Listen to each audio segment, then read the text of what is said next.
Bon, maintenant. Voilà.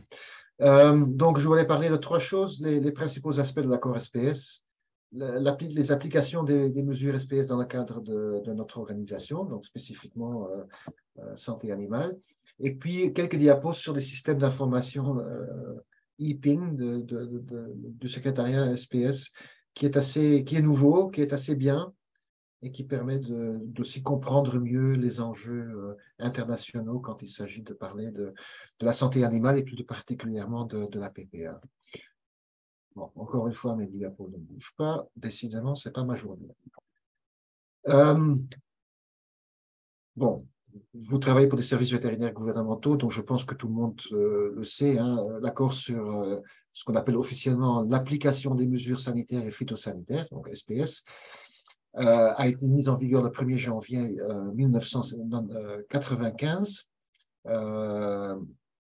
après avoir été signée formellement à Marrakech le 15 avril 1994.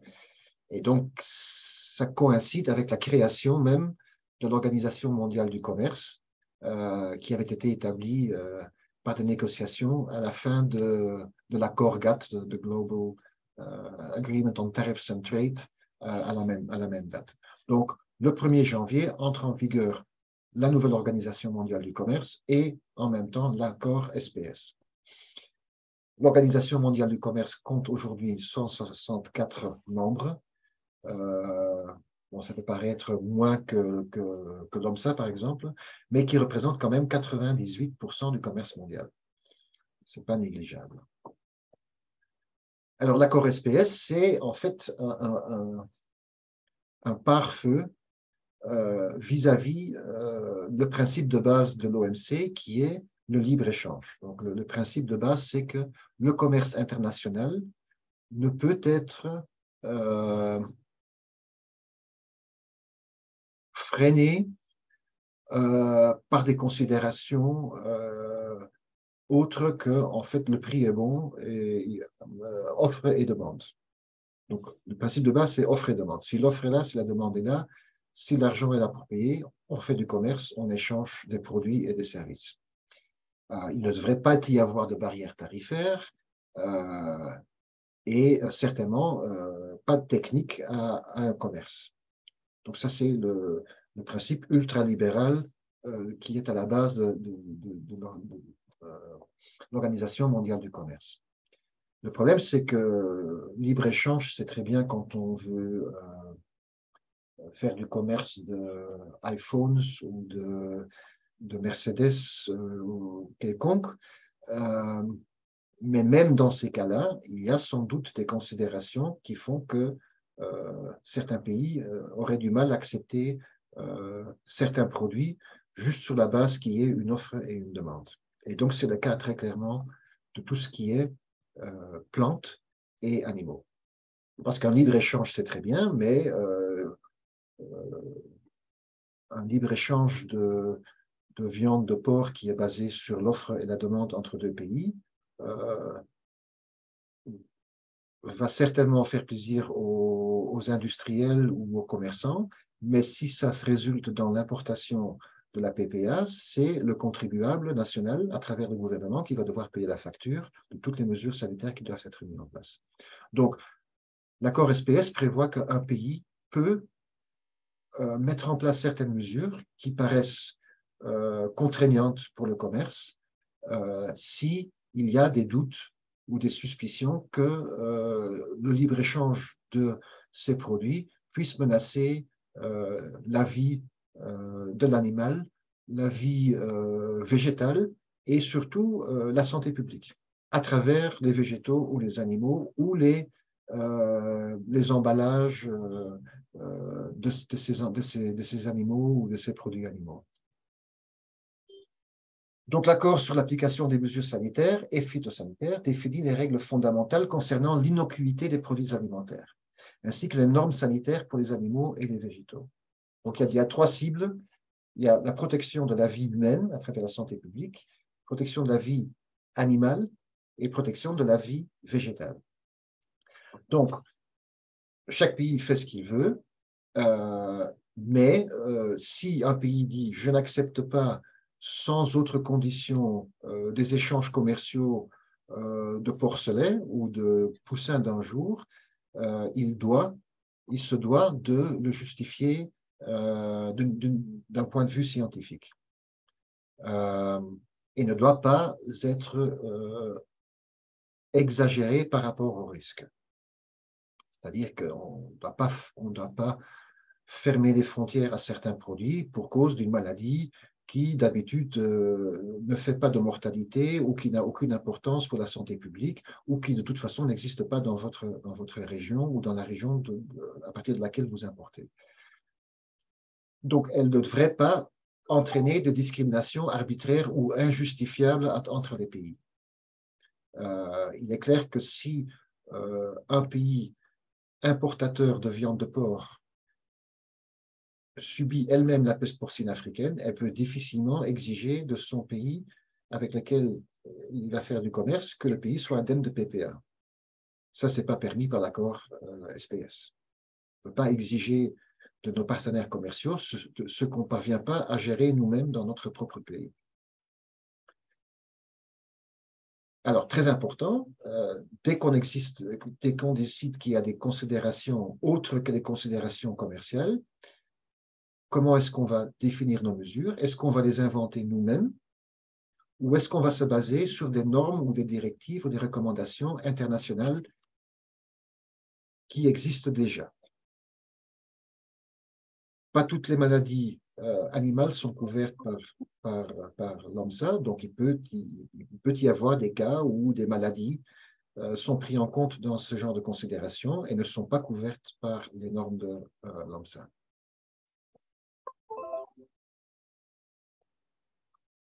Alors, voici les trois sœurs qui sont reconnues dans l'accord SPS et qui s'appellent le Codex, l'OMSA et la CIPV. Donc, il y a trois organisations internationales qui sont reconnues dans l'accord SPS. Le Codex Alimentarius, qui s'occupe de tout ce qui est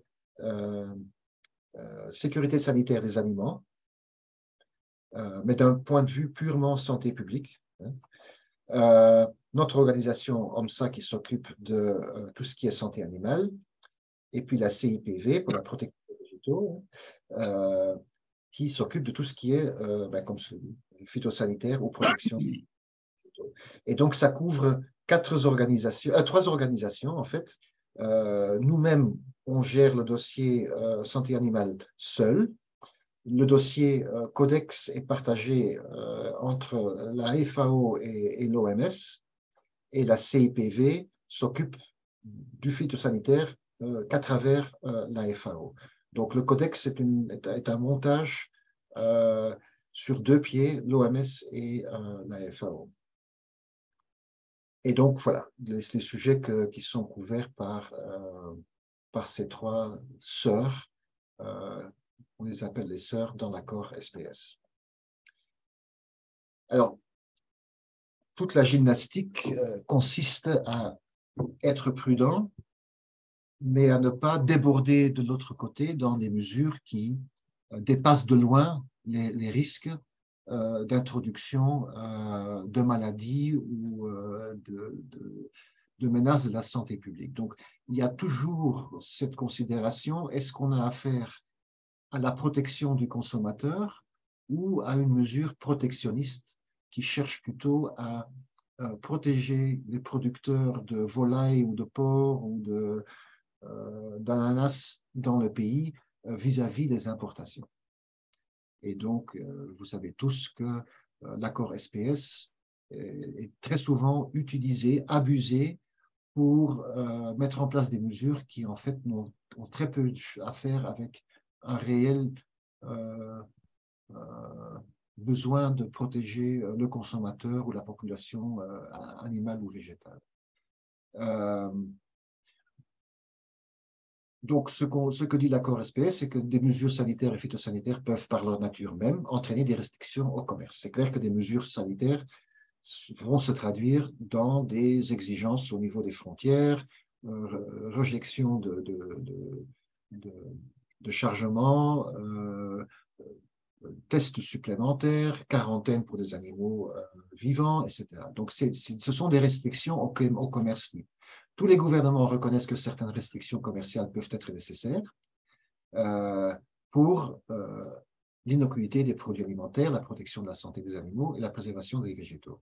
Néanmoins, il est parfois fait pression sur les gouvernements pour qu'ils aient au-delà de ce que exige la protection de la santé, c'est-à-dire le secteur, comme je disais auparavant, le secteur privé. Lorsqu'il y a un foyer de peste porcine africaine dans un pays voisin, pourrait être très intéressé par un blocage total sur tous les produits d'origine porcine, y compris les produits transformés, pour une période de 10 ans. Ça, ce serait bien pour le commerce domestique. Mais donc, ce que dit l'accord SPS, c'est qu'une restriction sanitaire qui n'est pas requise vraiment pour des raisons de protection de la santé devient un instrument protectionniste très important de l'industrie locale. Et parfois difficile à contrer.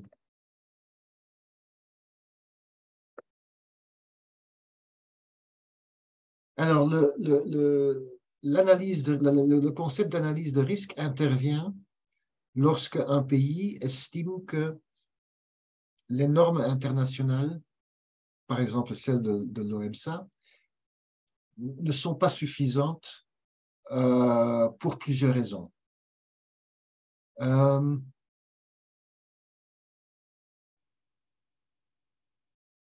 normes couvrent un certain nombre de sujets, mais ne couvrent pas tous les sujets. Nos normes couvrent des sujets qui ont une relevance internationale, qui s'appliquent à tous les pays.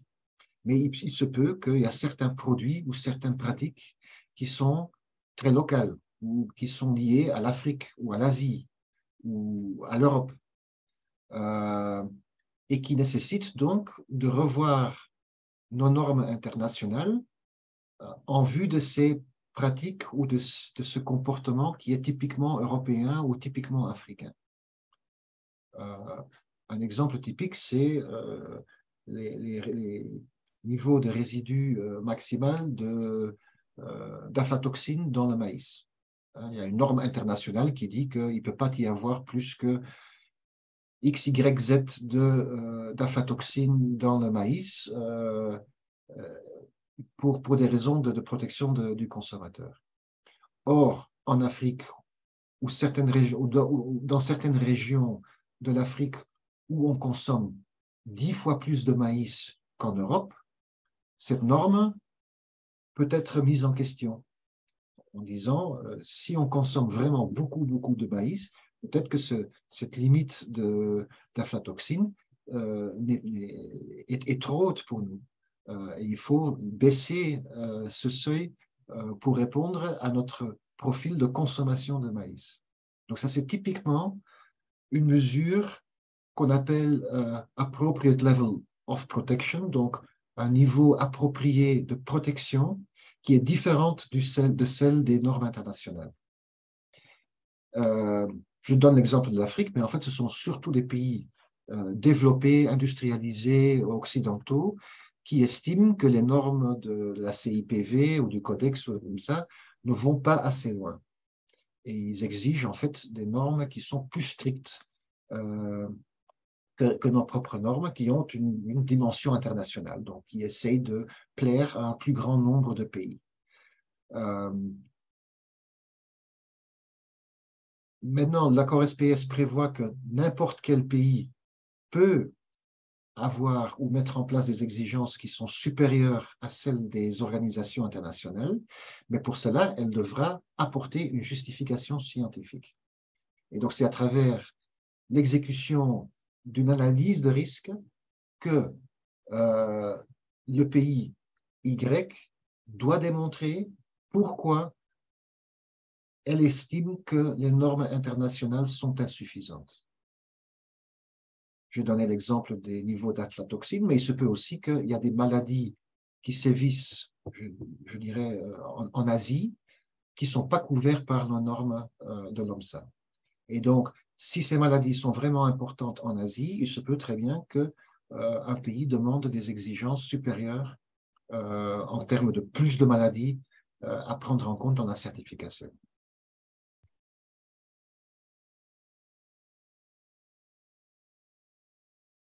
Un des principes qu'on a déjà discuté aujourd'hui, c'est la régionalisation. Donc, ce que nous appelons le zonage, en fait, est déjà inscrit dans l'accord SPS en tant que régionalisation.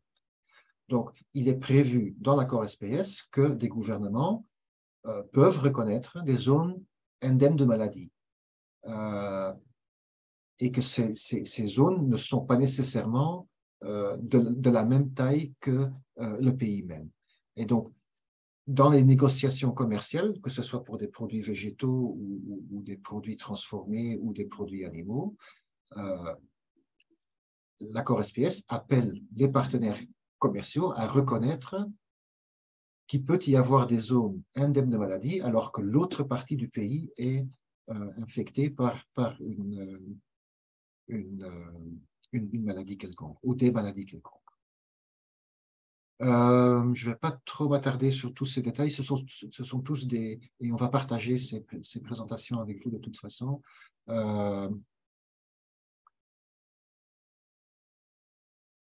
Oui, c'est quand même important de parler aussi et on va y revenir sous forme d'équivalence, c'est que il faut quand même faire attention de ne pas prendre des mesures qui sont disproportionnées par rapport au risque. Ou bien, et ça c'est plus important, que si on a plusieurs options, si on a l'option vaccination, l'option quarantaine ou l'option interdire l'importation, que peut-être il faudrait choisir ce qu'on appelle dans le jargon SPS les mesures qui sont les moins restrictives pour le commerce. Donc, la fermeture des frontières devrait être la dernière mesure à envisager. La première mesure à envisager, c'est peut-être dans le cas d'importation d'animaux vivants, de se poser la question, est-ce qu'on ne peut pas protéger notre population nationale à travers la vaccination ou à travers des tests imposés qui démontrent que les animaux n'ont pas d'anticorps contre la PPR. Hein? Donc ça, c'est un important principe de l'accord SPS. Les mesures peuvent être prises, mais si on a un choix, on doit prendre le choix qui est le moins restrictif pour le commerce et le libre-échange. Transparence et recours. Donc, un aspect important de l'accord SPS, c'est tout l'aspect notification. Donc, les pays sont tenus de notifier aux autres pays les modifications apportées à leurs prescriptions sanitaires et phytosanitaires ou les nouvelles prescriptions qui affectent le commerce.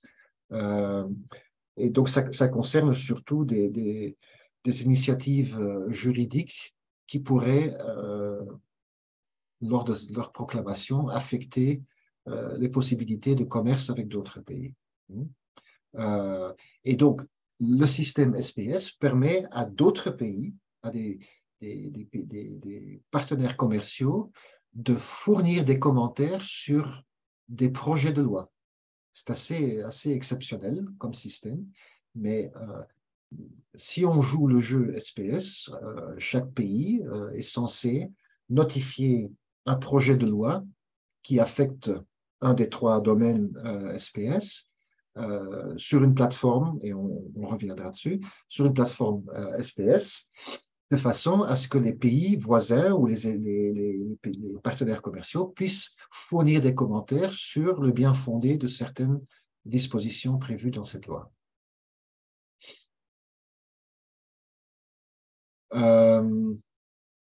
Voilà, donc je pense que je ne vais pas m'attarder plus sur cette diapo non plus. Sauf dire qu'il y a un comité SPS qui surveille le respect de l'accord et qui se penche sur des questions qui sont posées concernant certains accords bilatéraux ou multilatéraux, concernant certains produits et certaines mesures. On y reviendra quand on parlera du e-ping. Alors, dans l'accord SPS, on parle principalement de sanitaire, donc de choses qui sont importantes pour la santé de l'homme, de l'animal, des végétaux. Euh, on parle aussi, et donc ça s'étend aussi à la santé des poissons. Hein, donc l'accord SPS couvre très clairement les maladies aquatiques et ceux de la faune sauvage, quand il s'agit d'animaux, ou des forêts et la flore sauvage quand il s'agit de la protection des végétaux. Donc ce n'est pas seulement des plantes produisent pour la consommation, il y a aussi les plantes qui font partie de la flore et de la flore sauvage. Une des questions qui est posée très régulièrement, est-ce que le bien-être animal est couvert par l'accord SPS? Quelqu'un souhaite répondre? Voir si vous êtes encore réveillé.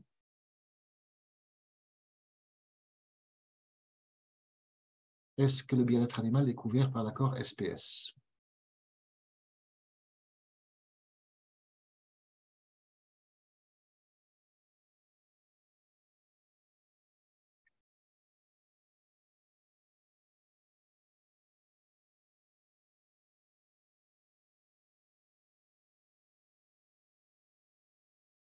Vous pouvez aussi répondre dans le chat si vous voulez.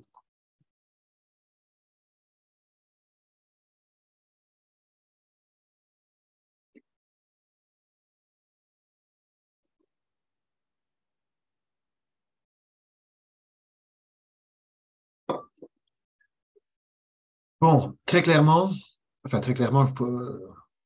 j'espère que c'est clair pour tout le monde, c'est que euh, les mesures de protection de l'environnement, autres que celles mentionnées ci-dessous, donc concernant la faune et la flore sauvage, ou les mesures destinées à protéger les intérêts des consommateurs ou le bien-être animal ne sont pas visées par l'accord SPS.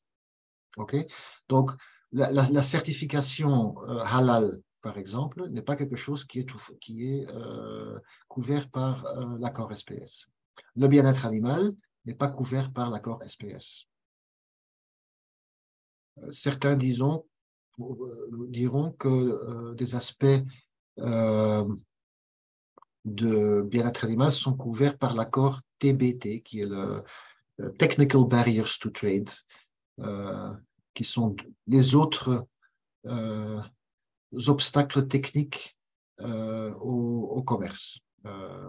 Mais là, ce n'est pas très tranché si ça rentre vraiment dans les attributions de l'accord TBT. Mais ça rentre très clairement pas dans les attributions de l'accord SPS. Donc, pour résumer l'accord SPS, elle s'intéresse à l'harmonisation des mesures sanitaires à travers le monde, à une approche scientifique des risques vis-à-vis des normes internationales, l'équivalence, on en parlait avant, qui cherche à choisir parmi les différentes options qui existent euh, celle qui va affecter le commerce le moins. Hein, je parlais de la différence entre vaccination et fermeture des frontières, mais aussi dans, par exemple, la façon de démontrer l'absence de maladie chez un animal. Il pourrait y avoir deux tests équivalents, sérologiques, qui arrivent à la même conclusion. L'un coûte 10 euros et l'autre coûte 20 euros. Il n'y a pas raison de refuser le test qui coûte 5 euros juste pour protéger sa propre industrie. Donc, si une mesure équivalente permet d'arriver à la même conclusion concernant que le statut sanitaire d'un animal, ben, il n'y a pas de raison de l'écarter parce que vous appliquez un autre système. On a déjà parlé de la régionalisation ou du zonage, la non-discrimination, c'est-à-dire que si nous-mêmes nous avons la PPA dans notre pays, on ne peut pas imposer l'absence de PPA à nos partenaires commerciaux. Ou pire encore, vis-à-vis d'autres pays fournisseurs, c'est-à-dire que moi, au Ghana, je fais le commerce avec la Côte d'Ivoire, je n'exige pas un certificat qui dit que la Côte d'Ivoire est indemne de PPA. En revanche, quand je traite avec le Burkina ou le Togo, j'exige de ces deux pays-là qu'ils soient indemnes de PPA. Ça n'a aucun sens. Donc, c'est une discrimination entre différentes sources d'approvisionnement du pays. J'ai déjà parlé des choix des mesures les moins restrictives et de l'importance de la transparence. Alors, parlons un peu de nos propres normes. euh, qui font que depuis plusieurs années, maintenant, plusieurs principes clés de l'accord SPS sont consignés dans les codes sanitaires de l'OMSA. Et donc, il y a le chapitre 2.1 qui parle de l'analyse des risques à l'importation, le chapitre 3.2 qui parle de la qualité des services vétérinaires, donc c'est lié à l'évaluation PVS qui mesure dans certaines de ses composantes la façon dont sont gérés les dossiers SPS. Et bien évidemment, le chapitre 4,4 sur le zonage et la compartimentation. Et puis un chapitre qui est assez récent, 5.3, qui parle des procédures internes à l'OIE en rapport avec l'accord sur l'application des mesures SPS de l'OMC. Donc tout ça, c'est consigné dans différents codes et manuels, un code terrestre, manuel terrestre, et les lignes directrices sur la compartimentation dont on vient de parler cet après-midi. Maintenant, spécifiquement sur la peste porcine africaine, je pense que Grégorio en avait parlé aussi en début de session. Nous avons le chapitre 15.1 qui parle de toutes les mesures qui peuvent être prises dans le respect de l'accord SPS d'ailleurs, par rapport à l'infection par le virus de la peste porcine africaine. Donc, pour les différents types d'animaux, de produits transformés, non transformés, quelles sont les mesures que les pays peuvent prendre pour garantir l'innocuité vis-à-vis du virus de la peste porcine africaine. Et donc, dans le manuel, qui couvre tout le diagnostic, et malheureusement pas encore des vaccins contre la peste porcine africaine, mais le manuel qui couvre donc tous les tests diagnostiques, le chapitre 3.9.1 est dédié à la peste porcine africaine.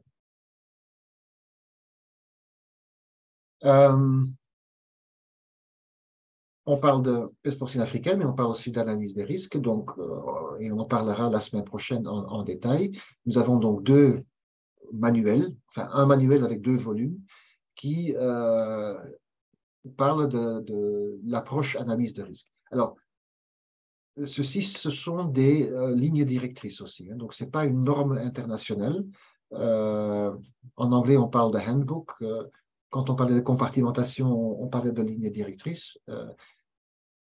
Une ligne directrice ou un manuel comme celui-ci ne fait pas partie du traité auquel les pays membres ont souscrit et qui sont obligés de mettre en œuvre, hein. Ceci, c'est volontaire. Et on a donc deux manuels, manuel d'analyse des risques à l'importation pour animaux et produits animaux. Donc, c'est une introduction générale et donc tout ce qui est lié à l'analyse qualitative, c'est ce qui nous intéresse dans 90% des cas. Et puis, un autre manuel beaucoup plus spécialisé sur l'analyse quantitative. Et donc, nous n'allons pas parler dans le cadre de la PPA de cette formation. Et pour terminer, rapidement vous présenter, je vous encourage à visiter ce site, c'est très, très intéressant. La plateforme ePing de l'OMC, en fait, est une base de données de toutes les mesures sanitaires et phytosanitaires, ainsi que les obstacles techniques au commerce, donc les technical barriers to trade dont je parlais il y a quelques instants, qui ont été soumis ou soulevés par les pays membres. Et donc, vous pouvez y voir les notifications sur les nouveaux règlements, les projets de loi, hein, sur les problèmes commerciaux discutés au sein des comités SPS et du comité TBT. Trouver des informations sur des points d'information des autorités de notification. Là, je ne suis même pas rentré dans le détail, mais sachez que chaque pays a des points de contact pour les trois sœurs et puis d'habitude le ministère du Commerce pour l'ensemble de l'accord lié à l'OMC. Vous pouvez vous y inscrire pour recevoir des alertes et rentrer en contact avec des personnes qui font le même genre de travail que vous dans d'autres pays. Donc, ça se présente comme ça. C'est très, très intuitif comme plateforme. Et en fait, il y a deux choses importantes que vous voyez en bas. Rechercher des notifications et rechercher des préoccupations commerciales. En fait, les préoccupations commerciales, ce sont des litiges entre pays sur certaines pratiques ou certains produits ou certaines maladies. Et on va rapidement vous dresser le point en ce qui concerne la PPA. Donc, les préoccupations commerciales soulevées par les membres de l'OMC dans le domaine SPS pour des raisons liées à la PPA. En fait, depuis la création de l'OMC en 1994, il n'y a eu que 13 litiges, 13 cas de justice, si je puis dire, où des batteries d'avocats se sont jetés sur un dossier particulier. Très souvent, il s'agit de litiges dans le commerce bilatéral, et dont vous voyez la liste, hein, je ne vais pas la lire, mais donc il y a le premier cas, je pense que c'est le dernier cas du 22 juin 2022, c'est les restrictions commerciales imposées par les Philippines sur les importations de viande en provenance de l'Union européenne et probablement de la Fédération de la Russie, parce que ce sont l'Union européenne et la Russie qui ont déposé la plainte. D'accord? Donc, il s'agit probablement de restrictions commerciales qui sont exagérées ou qui ne sont pas scientifiquement justifiées pour, je ne sais pas, fermer les frontières ou demander des tests très, très coûteux qui n'ont aucun sens. Donc, je ne suis pas nécessairement au courant des détails techniques qui ont mené l'Union européenne et la Russie à déposer cette plainte, par exemple.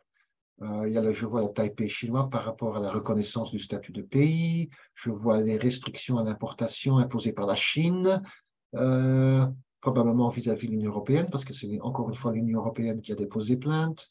Le Pérou, produits animaux en Thaïlande, ça c'est plutôt général, y compris les produits animaux d'origine porcine. Il y a encore quelques exemples peut-être de... Oui, voilà. Par exemple, là, c'est la Russie qui dépose plainte contre l'Union européenne par rapport à des exigences de traitement thermique d'une manière générale pour des importations de produits carnés, donc pas nécessairement d'origine porcine, ça peut être autre chose. Mesure de la Russie sur les porcs vivants, hein, donc là, c'est l'inverse, c'est l'Union européenne qui dépose plainte contre la Russie. Mais bon, ce que vous voyez très clairement, c'est que ce sont les grosses économies qui jouent à ce jeu. Hein. Donc, c'est l'Union européenne, les États-Unis, le Canada, la Russie, le Brésil, un grand producteur de viande bovine. Donc, les grandes économies, l'Australie, je vois là, qui, qui, qui s'attaquent à des mesures, parfois des petits pays, hein, les Philippines, qui ont des exigences SPS qui ne sont pas visiblement ou probablement pas scientifiquement justifiables. Donc, ça sont les préoccupations commerciales. Alors, les notifications, là, on ne parle pas de litige, on parle simplement de transparence. On informe le monde à travers la plateforme SPS du fait qu'on a pris certaines mesures pour... par exemple, lorsque les Philippines ont imposé leurs mesures par rapport à la PPA, ils l'ont probablement notifié à l'OMC. Et c'est lorsque l'Union européenne et la Russie ont pris connaissance de cette notification et des conséquences que ça pourrait avoir pour le commerce avec les Philippines qu'ils ont déposé une plainte. D'accord? Donc, tout passe par la notification. Et donc, jusqu'à présent, depuis sa création, on a eu 2929 notifications faites, c'était il y a quelques semaines, le 7 septembre, lorsque j'ai consulté. Alors, dans ces notifications, il y a énormément... Donc, toutes ces notifications-là concernent la PPA. Hein, donc, en cherchant par rapport à un mot-clé PPA, on ressort 2929 notifications. Ça paraît énorme, mais très souvent, c'est pas très ciblé sur la PPA ou ni même sur des produits porcins, mais sur la viande en général, toute espèce confondue. Et donc là, par exemple, deux exemples pour vous montrer les dernières notifications faites par le Japon. Donc, le Japon a révisé ses spécifications et ses normes pour les aliments, les additifs alimentaires, en vertu de la loi sur l'hygiène alimentaire. Donc, ça ne parle même pas de la PPA ou des produits porcins, mais ça concerne la PPA indirectement. En revanche, la Thaïlande, un arrêté du Department of Livestock Development relatif à la suspension temporaire des importations de porcs domestiques et sauvages vivants et de leurs carcasses en provenance de la Pologne. La Pologne a sans doute déclaré la PPA à Wahis, à travers Wahis, suite à laquelle la Thaïlande décide d'arrêter l'importation de porcs domestiques et sauvages vivants et de leurs carcasses en provenance de la Pologne. D'accord? À voir si la Pologne trouve cette mesure justifiée d'un point de vue scientifique. Si elle n'est pas d'accord, la Pologne, ou de manière élargie l'Union européenne, pourrait déposer une plainte contre la Thaïlande en disant que cette mesure est disproportionnée par rapport au risque. Voilà, c'est ce que je voulais vous présenter. Euh,